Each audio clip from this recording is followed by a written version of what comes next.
Hi, I'm Bryan, And I'm Kristen. and welcome to episode 0 of Trek Marry Kill. Yes, we're another Star Trek podcast on the internet, but we love Star Trek, right? Yeah, we do. And I think we want to show our love in some very specific ways. We're going to have a lot of fun. This is a Star Trek show I don't think is out there, and that was part of the impetus for it. Just to give everyone a little bit of background about us. I'm Bryan. I've worked in the entertainment industry for a while, but I really am just obsessed with Star Trek. And To put it mildly. yes, I have two obsessions: baseball and Star Trek. And I've been writing about baseball off and on for the last 10 years and podcasting about it for about the last 5 or 7 years at McCoveyChronicles.com through SB Nation, Vox Media. And so I'm doing that. I'm scratching that itch of obsession. So now it's time for Star Trek to get the same scratch. Yeah, and I also work in the entertainment industry, sort of. But I've mostly worked in TV. I don't right now, but I did for a long time. I watch an insane amount of television. So yeah, I just really like the episodic form of television, especially Star Trek. So yeah, those are my credentials, although they're not really that great.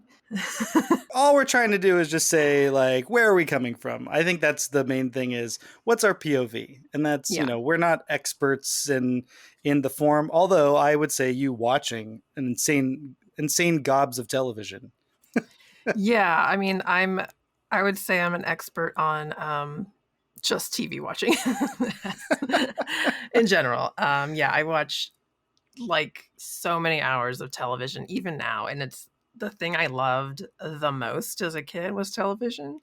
And then I got to work in television, and that was very exciting for me. That's the reason why I moved to LA, was to work in television, not film, not the film industry, Yeah. but television specifically. So I hear you. Here's how he came to Star Trek. I think that's another thing people might want to hear. I think most of the people who are following it online probably come to it at a young age. I could be totally wrong about that. I think that is totally accurate. Yeah, I'm sure there are people who do find it event. Maybe during the pandemic, people had some downtime. Maybe some older people or adults just decided to Yeah, I check know it like out. one person who got into it in like their 20s, but otherwise everyone else has gotten into it much earlier. Yeah, so I got into it when I had the chicken pox in 4th grade. Oh, wow. My dad showed it to me, and it was at the point where Next Generation was on. By that time, it had been on just enough where it was on every night, Hmm. and it was still doing new episodes. So Yeah. it was fun to watch it and catch up and get really into it. How did you come to it? Well, my mom was a big fan of the original series. Her and my grandfather would watch it together. She would have been a teenager at the time. And it was one of the few shows that everyone in the house enjoyed watching together because back then you only had one TV in the house. I think they still only had one TV by then, in the mid 60s. They quickly got another one, though, I believe.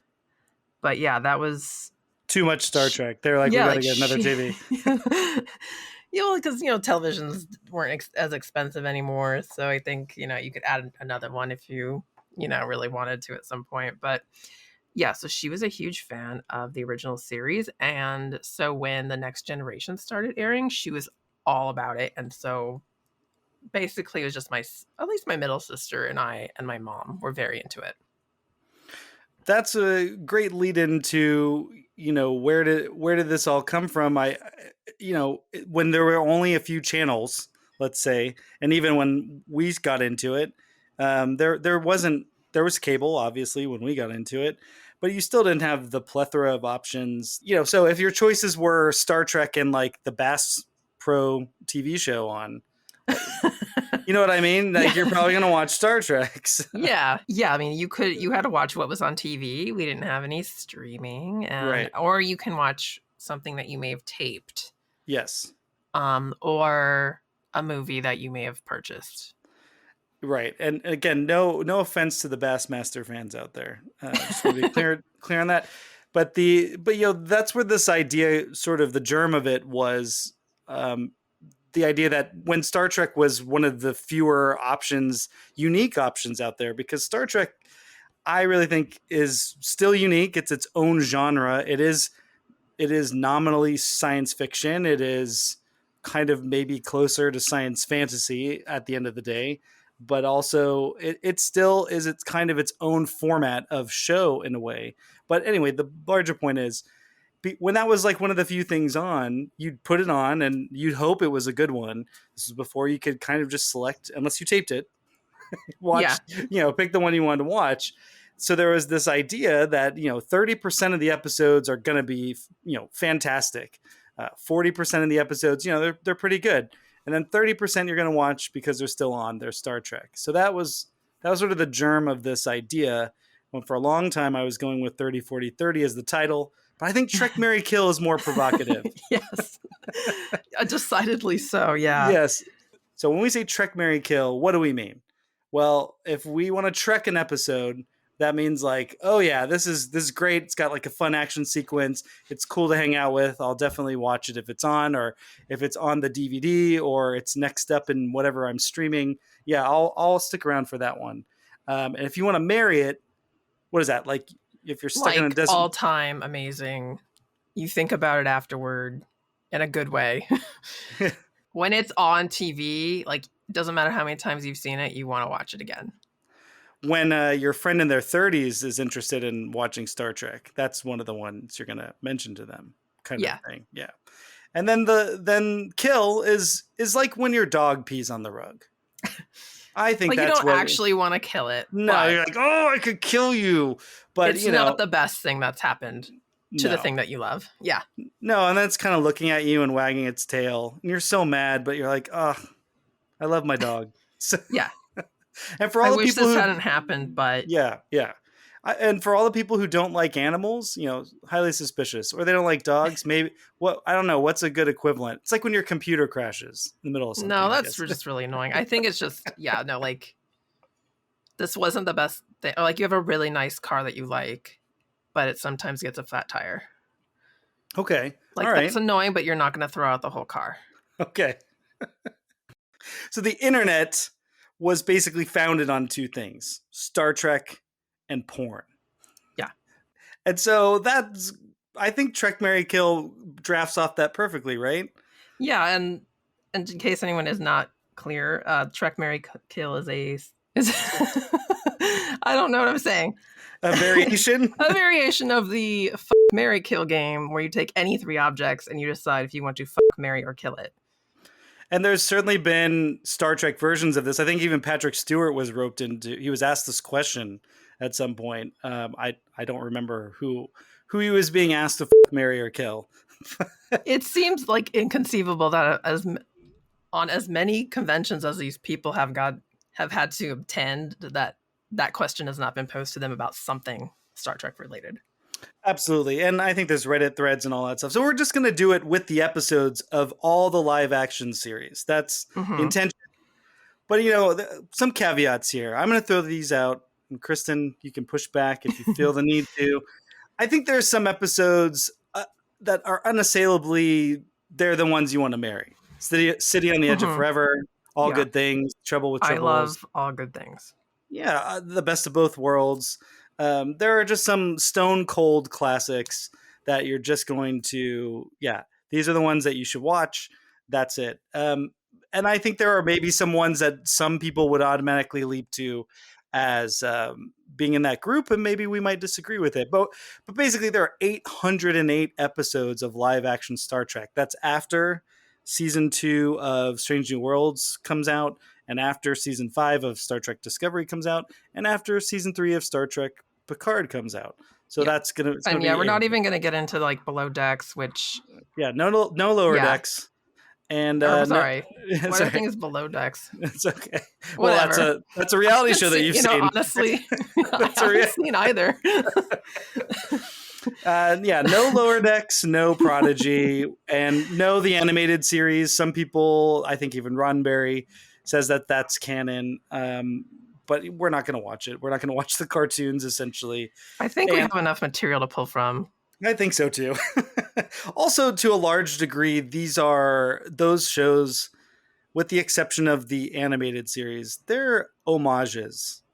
They're, Lower Decks is telling stories but they're basically doing jokes. It requires you having seen all the episodes we're going to go through to get half Yeah. the stuff that they're talking about in a Lower Decks episode. And Prodigy is sort of built on the bones of Voyager, and we're going to cover Voyager. I don't know if you have any. So there's Stone Cold classics, but I also think there's a couple of pee on the rug ones. Kill. Yeah, I actually have one that so I watched this recently because sometimes I recently got Paramount Plus and I'm like, oh, all the Star Treks are on here, and sometimes I just want to watch a random episode of Star Trek. So the one I picked, and this was like maybe a few weeks ago, was an episode of Voyager called The 37s, and I feel like this is a bad hour of television. It was the season premiere, I believe. Yes, Season that's two season premiere. 2, and Amelia Earhart shows up. Now, I don't like that kind of TV trope where the Harlem Globetrotters show up for no reason. Like, I don't like that. And there was no reason to do this in just season 2. Like, I get it's season 7 and we don't know what else to do. But that was, for me, a bridge too far. Wasn't she abducted by aliens, essentially? That was the premise of and why frozen with a bunch of Japanese soldiers who are shocked to learn how the war turns out. Because they were abducted in 1937, and the wardrobe doesn't make any sense for these people. Nothing makes any sense. Yeah, that's definitely probably closer to that's a great kill right off the bat. I have the original series has And the Children Shall Lead, which I think is generally regarded as being one of the worst episodes of Star Trek, period, bar none. Next Generation has one called Up the Long Ladder. That's the episode with the Irish people. And the clones. I believe it was clones and Irish people. Yeah, okay. I don't think I've seen, well, I think I've seen And the Children Shall Lead, but not recently. But anything with that many kids in, I feel, is probably already bad, right? Yeah, I think there's like a weird, not parallel, but like Miri, that has a lot of kids in it.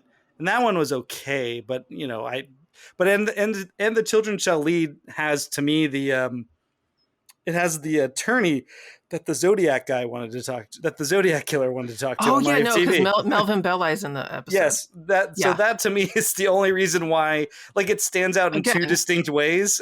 Wild. Wild. Yeah, the guy who a couple years later would be defending the man who shot Lee Harvey Oswald was in an episode of Star Trek. Right. So or no, before, sorry. So I'm thinking of Rob Kennedy. We've just talked about the most noteworthy part of that episode. It's done. So there are some that are. I can't believe you got a Voyager in there too, because and because it's just so fresh in my mind. Yeah. Deep Space Nine has some stinkers, I'm sure too. But they all have some. But at least we've named some that we're definitely not going to deal with right now. And I think there are great episodes, absolutely, that we can talk about, and I think there are some that might surprise you of being actually marriage material. Okay, that's my premise for this section of our casual episode 0. So we've seen between us we've definitely seen every episode of the live action shows. Between us, but I have not. So I have not seen, like, for instance, every episode of the original series because it wasn't really on in syndication where I lived when I was a kid, and it wasn't until like somewhat recently that I was seeing it more and more on cable TV. I'm going to tell the story very quickly about how I came. So Sacramento I didn't live in Sacramento, but near Sacramento, right in between Sacramento and San Francisco. So I could watch Next Generation basically every day at, I think it was 11:30 p.m. And I would tape them when I had school, obviously, and then just watch them later the next day. And then the new ones would be on Saturday. Well, also on Saturday nights, a San Francisco station, channel 44, would play the original series, but that one was much harder to get by the antenna. and the Oh. the amount of foil and angling and moving the TV on Saturday nights to get just like a grainy version of the original Yeah, series like, is almost not worth it.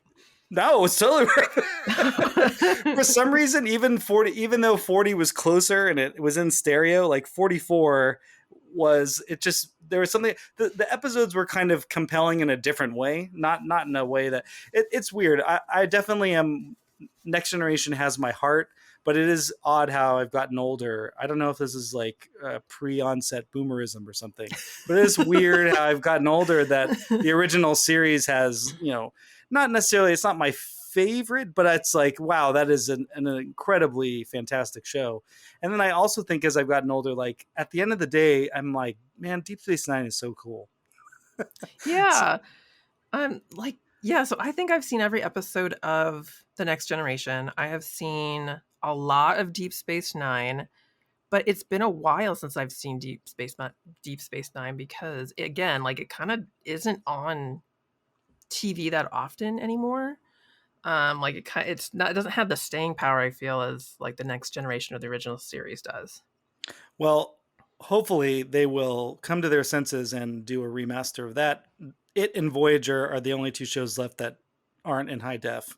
And I was hoping that because Voyager was the most popular Star Trek show on Netflix before it left Netflix, that they would consider revisiting and Mm. remastering that, and then just through, you know, inertia or the halo effect, just taking care of Deep Space Nine while they did it. But that's probably griping or hoping for another day. Well, let's finish this off by we're teasing the rest of the season that we're going to do first by just going through.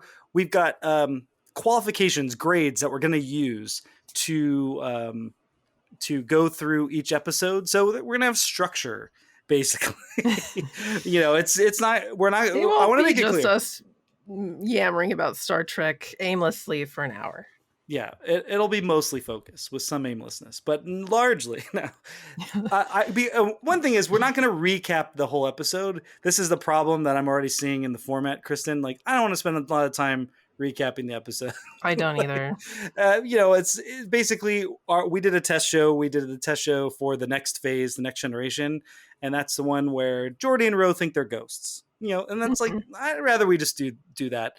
But we'll if you haven't watched the episode, we'll give you some plot elements up front so you have an idea of what we're talking about. Definitely want you to feel like if you haven't watched the episode recently, or you know if you haven't watched it, that you can still listen to this. And I think it's because we're gonna have some fun uh, criteria that we're gonna use Yes. to judge these episodes. So take it away, Kristen. Yeah, so the first category would be great scenes. That kind of explains itself, just ones that really stand out. That you just, for me, though, that usually means like something that I found just really funny or interesting. It doesn't necessarily have to be something that's super poignant for me. Yeah, yeah. I don't think I think it's whatever you think is a great scene. It's That's the whole point. subjective.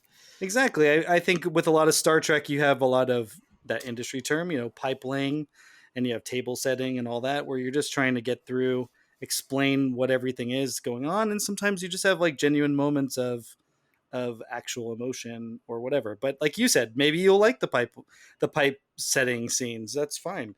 Then we've got best Trek tropes.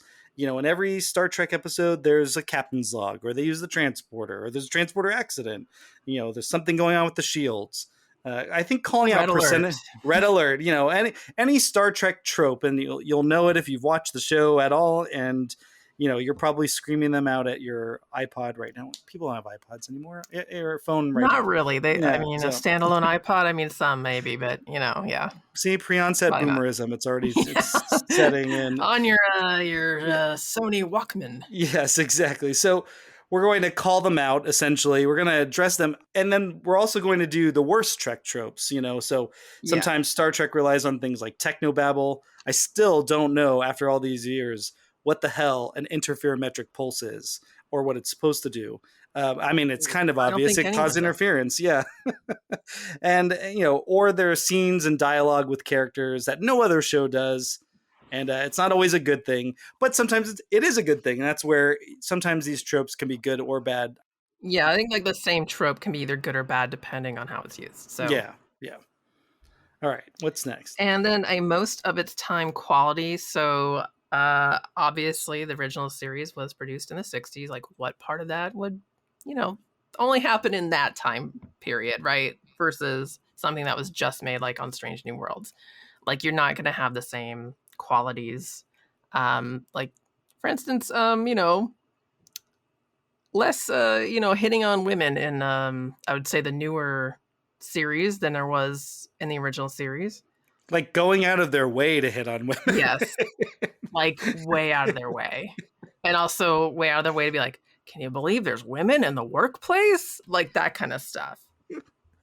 But also like it could be wardrobe that is very of its time, like 90s or 80s or 2000s. So Absolutely, and I would even say we'll be able to find some of its time qualities in Strange New Worlds, and maybe that might oh yes. maybe there's some inside baseball for a couple of them because I've got some thoughts on Strange New Worlds there, but yeah. Okay, what else do we have? I'm not going to do the voice, but the line must be drawn here, which is great lines of dialogue. Yeah, and I think for the most part, every episode at least has one in there that stands out. So Yeah.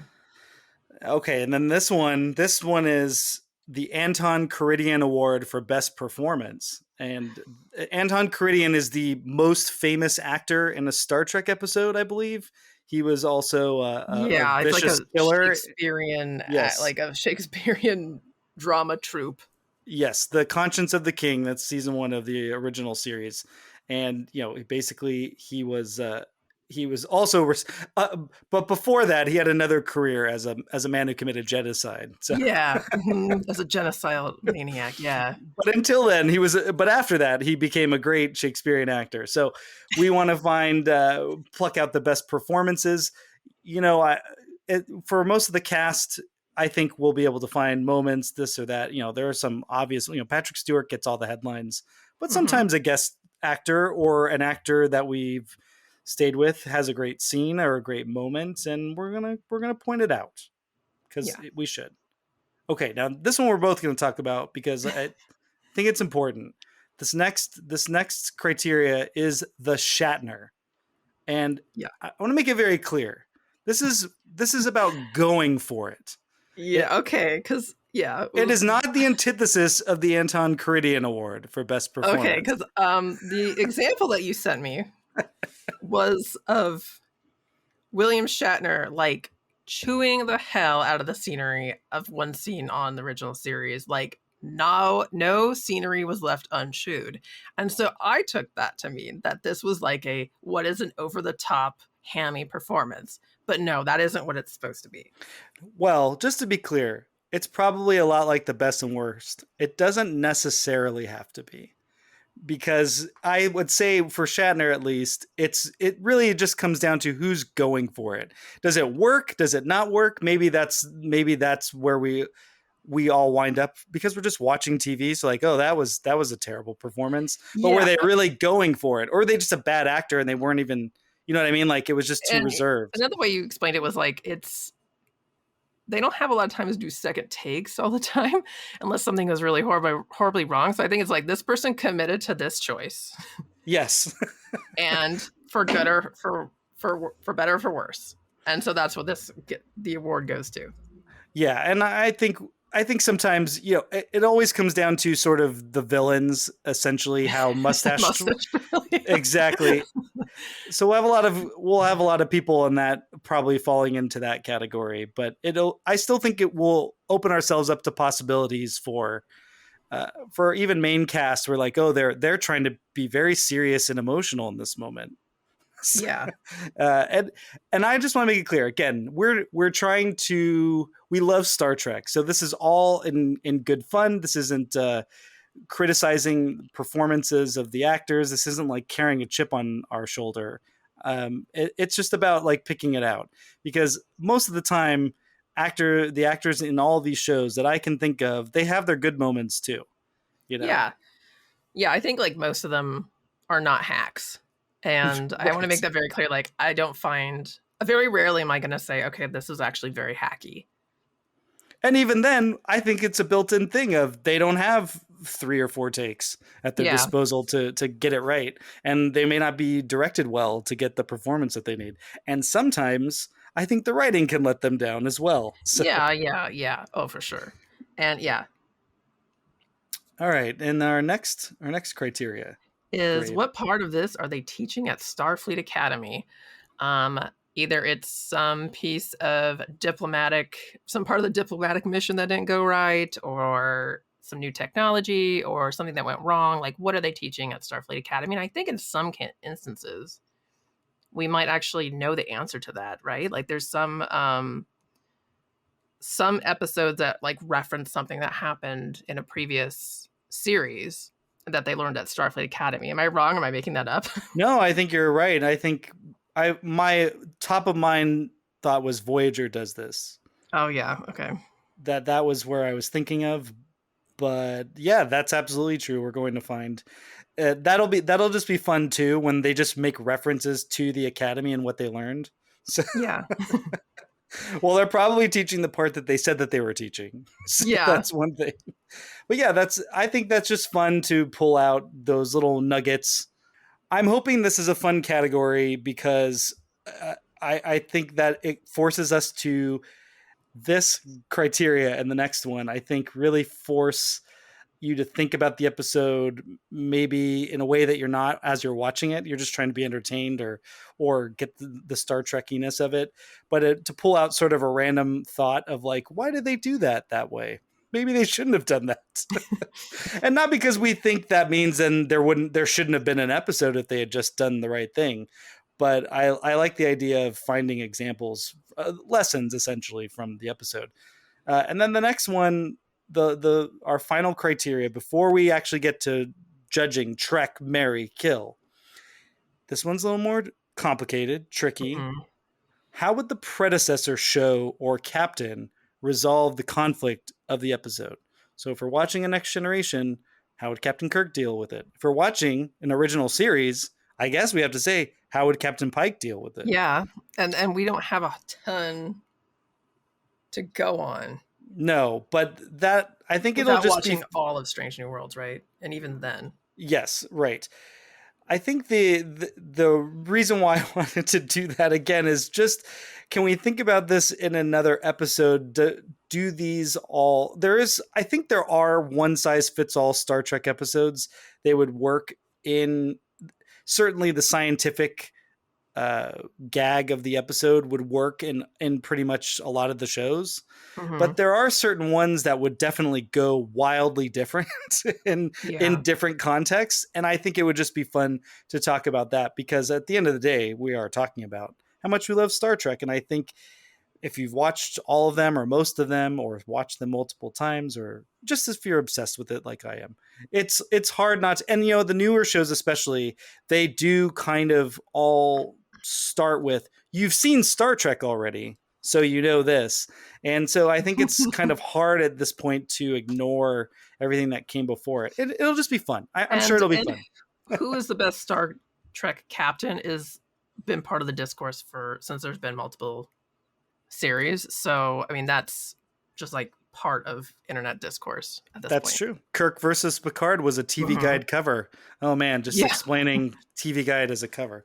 Okay. Do they still have a print edition? They No, must. no, it's still No? it's over. No, it's over. Oh, okay. Yeah. Okay. R.I.P. TV Guide Exactly. forever in our So hearts. that's our format for the show. And we're going to be in the coming weeks, we're going to have some guests joining us, which I think is important for tiebreaker purposes. Okay. But And but not just also because people get bored of just us, just for the tiebreaker. I can't know. I would never think that people would be bored of just us, but but How just dare for you? tiebreaker, no. We have some great guests coming on. I'm looking forward to having them for their perspective. We're going to, at some point this year, we're definitely going to cover all of season 1 of Strange New Worlds. We're going to also do Star Trek Picard season 3, which is essentially the Next Generation send-off reunion Mhm. movie. So that'll be exciting. It's like we're putting our childhoods to bed, Kristen. So, Oh, I had done that once I reached adulthood like a normal person. Oh So no, I was holding out for exactly that season oh, 3 okay. of Star Trek Picard. Yeah, Your childhood can and, now be yeah, complete. Okay. exactly. But what if So, it's can it what if you don't like it? Is it then ruined retroactively? oh no, I don't look at it in that way. It's just Okay. Like the things. people who get angry about Lady Ghostbusters. Sure. Yeah. No, to me it's always like you stay excited about things that excited you as a child, and maybe that some of those things exist in real life. And then as they change, you just put it down. Okay. That to me it's like, okay, this childish thing is no longer for me as an adult, as an adult person, and so it's time to move on. But with the movies and everything, Next Generation, you kind of kept growing with them, and or aging with them, so there was some connection there, and now it's sort of like, this is it, from 100%.